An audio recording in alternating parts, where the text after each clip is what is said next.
বন্যা বিধ্বস্ত উত্তরাখণ্ড, সাময়িকভাবে রূপ হারিয়েছে কেদারধামও, কিন্তু কেদারের যে অকৃত্রিম এবং যে পরিচিত রূপটা সেটা এবারে ফুটে উঠছে লেকটাউন অধিবাসী বৃন্দর পূজা মণ্ডপে। কি থাকছে আপনার থেকে একটু জেনে নেবো, কি থাকছে আপনাদের ভাবনা এবারে?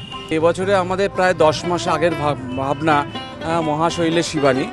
এখানে দর্শকরা আমাদের পূজা প্রাঙ্গণে প্রবেশের পর বাইরের পরিবেশ থেকে সম্পূর্ণরূপে বিচ্ছিন্ন হয়ে অনুভব করবে এক শান্তি এবং আধ্যাত্মিক পরিবেশের জগৎ, যেখানে আমরা এবছর তৈরি করতে চলেছি বিশ্বের সবথেকে উচ্চতম শিবের মন্দির, তুঙ্গনাথ মন্দির।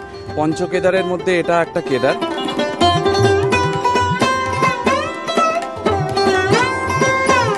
মণ্ডপ চত্বর ঘিরে থাকবে বরফে ঢাকা সাদা পাহাড়।